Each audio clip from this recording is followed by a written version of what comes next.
প্রিয় আমার ফেসবুক বন্ধুরা, আসসালামু আলাইকুম। আজ আমরা যেখান থেকে এই ভিডিওটি করছি এটা হচ্ছে ইউরোপের একটি দেশ, পর্তুগাল। আমি পর্তুগাল সম্বন্ধে একটু ফল সম্বন্ধে আমাকে বলবো। আমরা একটি গাছের ফল খাওয়ার জন্য আসছি। এই ফলটির নাম হচ্ছে, আমরা বাংলাদেশে যেটা বলি, আলু বোখারা।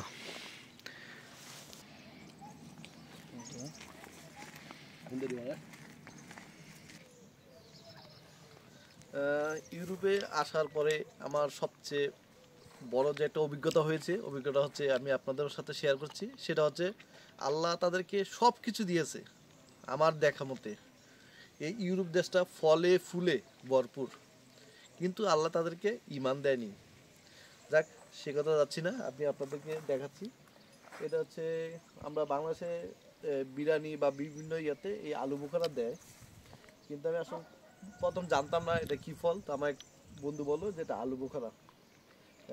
সেই আলু বোখারা ফল এখন মোটামুটি পাকার পূর্ব মুহূর্তেটা দেখি পাকনা আছে কিনা। ছবি কিছু সামনে দেখা, একটু নরম নাই তো, এটা নরম হইতে পারে না, পানি নাই। অনেক মিষ্টি, অনেক মিষ্টি।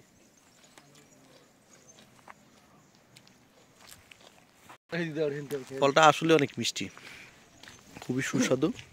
গুলো গাছে আছে।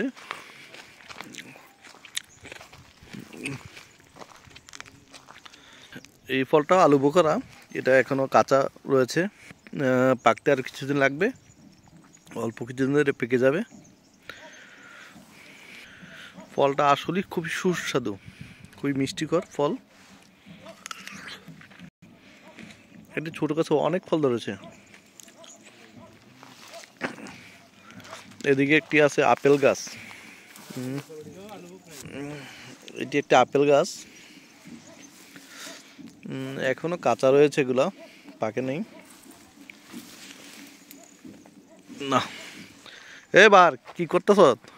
আরে বন্ধু, আজকে আমরা যে বাগানের মধ্যে ঘুরতে আসলাম, এই যে এই ফলগুলো আমরা দেশের ভিতরে নাম শুনছি, কখনো দেখি নাই। এই ফলটার নাম হচ্ছে আলু বোখরা। এগুলো বড় বড়, এটা হচ্ছে, এটা একটু আকারে বড় হয়, এটা বড় জাতের। ওই পাশে যেগুলো দেখছি এগুলো হচ্ছে ছোট আচ্ছা, জাতের আর কি। তো প্রচুর ফল। এটা স্বাদ আর ওইটার স্বাদের মধ্যে অনেকটা ডিফারেন্স হবে, কারণ এটার মধ্যে বিচিটা ছোট হবে, মাংসের আকার বড়, আর ওইটার ভিতরে বিচি এবং সাইজে ছোট হয়। আচ্ছা, হ্যাঁ বাহার, ওই যে ওইখানে একটা গাছ দেখাচ্ছে, এটা কি গাছ? তুই তো জানার সম্বন্ধে, চল তো আমরা দেখি গাছটা। এই গাছটা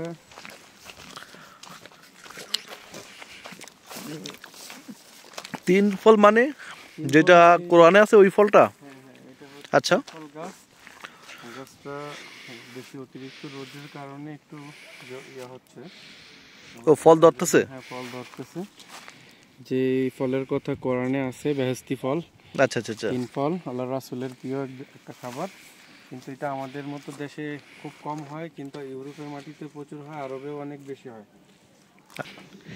এটা হচ্ছে একটি তোফা। তোফা বলতে আমরা যেটা বাংলাদেশে বলি গ্রিন হাউস, এই ধরনের। এটা হচ্ছে একটা কুচা ক্ষেত। এই যে কুচা প্রায় শেষ সময় এখন কুচার, আর সাথেই আবার নতুন করে লাগাইছে কিউ ফল গাছ।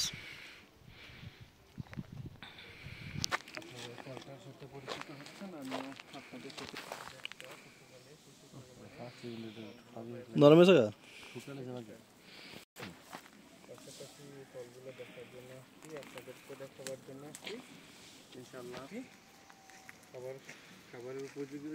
এখানে একটি ফল গাছ আরেকটি আছে, এটি হচ্ছে নাশপাতি।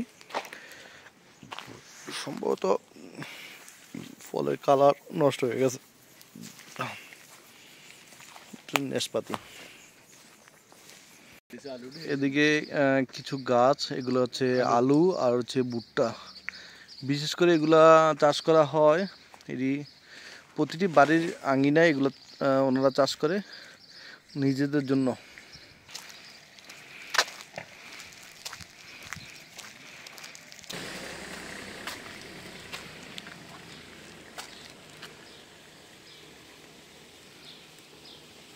রাস্তার দুই পাশেই বিভিন্ন ফুল গাছ,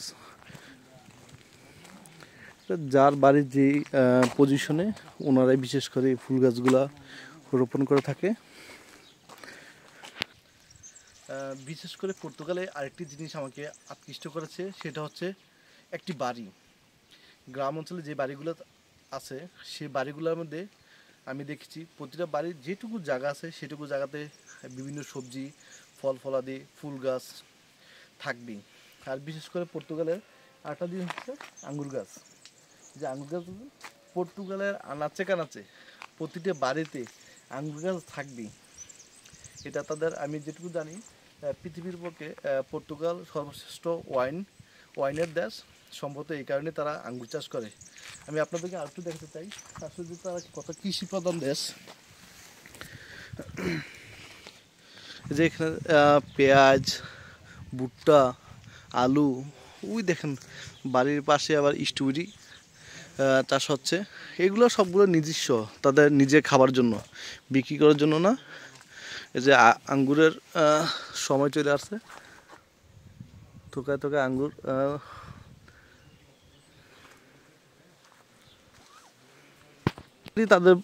তাদের বাড়িগুলো অনেক সুন্দর। সবচেয়ে বড় তো বাড়ির যেমন তেমন তাদের পরিবেশ, আঙ্গিনা অনেক পরিষ্কার।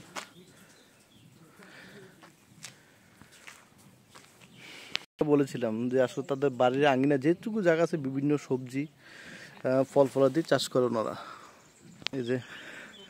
এই ওনারা যেমন বাড়ির পাশে আঙ্গিনায় আঙ্গুর গাছ রোপণ করে, ঠিক তেমনি ওনারা তাদের ফসলের জমিতেও আঙ্গুর চাষ করে।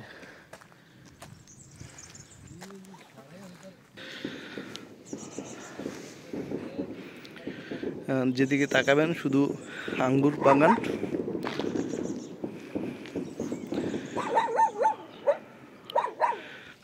এখন আঙ্গুরের সিজন চলে আসছে, থোকা থোকা আঙ্গুর আসতেছে।